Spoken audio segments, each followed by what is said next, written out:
So moments ago, you said, the ESPYs, you were a little more relaxed even in a setting like that because of retirement. Do you feel more relaxed now that you're done? I do. My body did a weird thing about 2 weeks ago. What happened?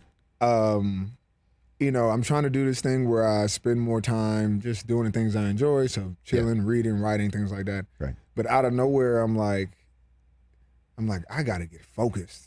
Like, I had this urge to get in the gym and to start working out. And then I happened to talk to like Brandon Brooks and one of these guys, and they was like, yeah, how you feeling now? You're not going to training camp. Mm-hmm. And I said, is that what's happening? My body is no kidding. Is ready for camp. It's like, hey, what are you doing? We're supposed to be getting ready. And so, there's a lot of those kind of transitions of just getting used to not having like that looming season and training camp coming. That part has been, more chill. What do you think it's going to feel like on week 1? I guess that is September 11th, 2022, New Orleans at Atlanta, when that blood sport rivalry goes down. Do they got Atlanta or Tampa? New Orleans at Tampa is week. New Orleans versus Tampa is week 2. Week 2, okay. Oh, so they starting. Oh, they at Atlanta. They're just jumping right. Right in it. Yes, jumping right. It's going to be big. I think. What about how do you think you're going to be? How I'm going to feel? Yeah.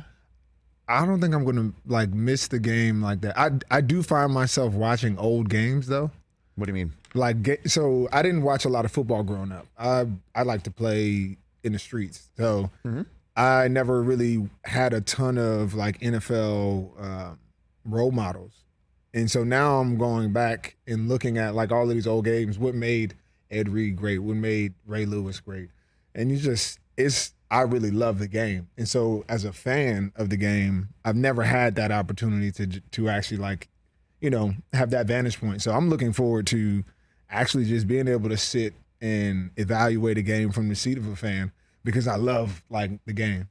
What do you have any interest in the paparazzi, media, podcast, anything like that? I know you have so many endeavors of your own. Yeah, I think the biggest thing for me, I'm always hesitant I want to make sure that whatever I do is organic to me. Of course. And so podcasts, I feel like everybody is starting to do something where they own their own voice.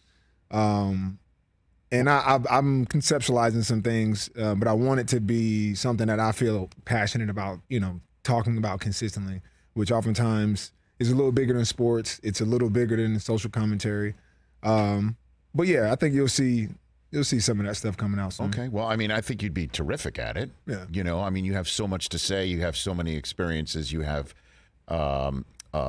rings. You've got moments where you left from one team to another. You've got 13 years. You have an idea about what retirement is. I mean, you've experienced quite a bit in the NFL world, and I'm sure you've seen the I Am Athlete podcast, The Pivot. I love it. Yeah.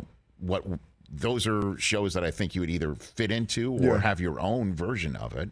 Yeah. Is that something that you'd be? I think so, but it's also we don't need everybody doing the same thing, right? I think the Pivot and I Am Athlete, I think are like gold standards. All the smoke, like where athletes can come and be completely themselves. Correct. We get to peek into that locker room. But we don't need every athlete just doing that. So I think there's some things to do horizontally where we spread out some of kind of those topics of what we talk about, and I think that's where really I'm trying to go. But yes, that same feel where you want guests to be able to come in and put their hair down, reveal things that they haven't done before because they trust kind of who they're sitting and talking with. Malcolm Jenkins here in the Rich Eisen Show. How about the business of football, like with the union or anything like that? Are you still want to be involved in that sort of thing? I've done my time. You've done. But you're out. Yeah. Okay.